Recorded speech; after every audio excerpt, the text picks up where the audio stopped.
Hello and welcome back, ladies and gentlemen, to another historical humans heritage. And today we are off to the land of the rising sun, looking at the historic monuments of ancient Kyoto, Uji, and Otsu cities.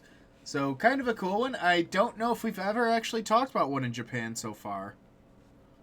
I think we might have been to Japan once before, but it was a long time ago. And these are some very fun. These are some very fun sites. We definitely didn't talk about anything like this. A very complex series of castles. There's, I think, 17 different component parts scattered between two different Japanese prefectures, the Shiga and the Kyoto prefectures, which are kind of Japan's little governing units.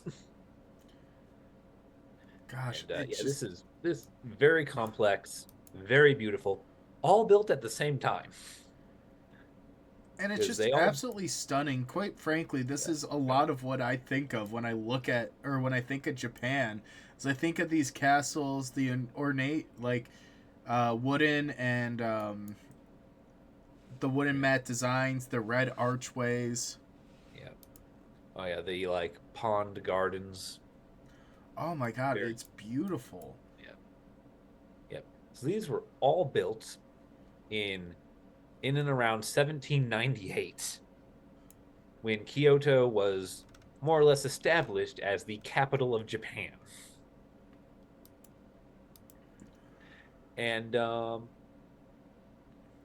it has 198 buildings, 12 gardens, and 17 different areas.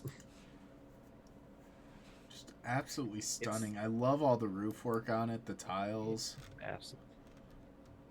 It's massive. In fact, the entire, all 198 buildings, every single component part, every single piece of this is religious in nature with only one exception: the Nijo Castle. It's the only purely secular building in the entire massive spread out compounds. Interesting. Yeah. Because, fun fact, this is like late 8th century Japan. Everything is spiritual. Society and spirituality are kind of going hand in hand at this point, pretty strong. So, if you're going to build something that you're going to live in and use and aggrandize, it better have a religious component to ensure that you are maintaining harmony with the world that around you.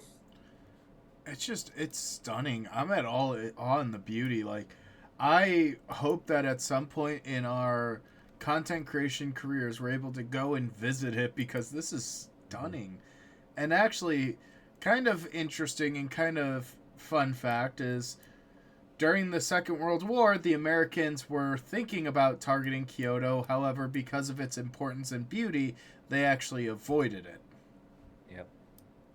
Oh yeah, and that's not even one of the biggest threats to this site.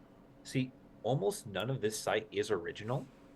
However, throughout the entire history of it, the tradition of the site has been so strong that the people continuously rebuilt any part that was destroyed to an exacting detail of how it had been before. They they really did a lot of repair and replace in kind. They really did try to make it exactly what it was. They wanted it to be what it was before. There's that much of respect for tradition that before there was any law on the book saying you had to do that, they were doing it anyway. They've always been very respectful, and the interesting thing about them rebuilding it in place is when you look at the materials that these buildings are made out of, a lot of them are decomposable. I mean, you talk about the wooden walls, the bamboo floor mats, the walls. It's all material that doesn't really last a whole long time, but the fact that they not only maintain the tradition and styling of the building, but they maintain the construction tradition as well. The replication, the building it exactly in kind is truly a sign of respect, both for the craftsmen that designed it, but also for the preservation of the heritage.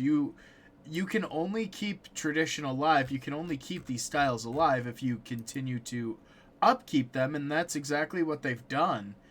Yeah. And it's this the thing that I like and that we talk about in archaeology a lot is the archaeology of the landscape. How the landscape interacts with the environment and interacts with how people see it and view it. And this is a level of extension from it with beautifully manicured ponds and gardens that are associated with these temples, with these large grandeur structures. There's bamboo shoots that put water into fountains. There's moats that go around the buildings. There's reflections that almost seem to double the size of the building over the still water. It all works in concert with each other and helps really elevate this to not only a site that's important in their context, but it adds a significance in the landscape itself. They're built into the landscapes and they become their own landscape in itself. It gives it a level of agency. Yeah. Oh, yeah, it's a lot there. And like the people of Japan, there was no law that said they had to maintain this as it was until 1897, at which point they had just been doing that for 1100 years. But in fact, the law that mandated that they maintain the gardens in their original form, it wasn't passed until 1965, which again, 1100 years of them just doing it anyway. Yeah, and there's some other laws in place like the protection of cultural properties that adds extra layers of protection. But it's incredible, and because of all these laws and because the culture as a whole respects these sites, one of the things that poses the greatest risk to the site is actually fire, because a lot of them are made of those very flammable materials.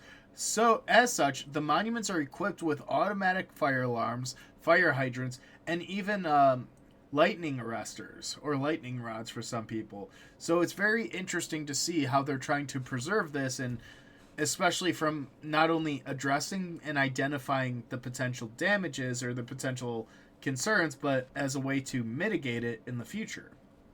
Yeah, because you look at a lot of these things like this is a this is a building with paper walls, a wooden roof, and it's completely surrounded by trees. This is a fire's feast, and yeah, there's got to be a lot of stuff involved in just please making sure it doesn't ever burn down.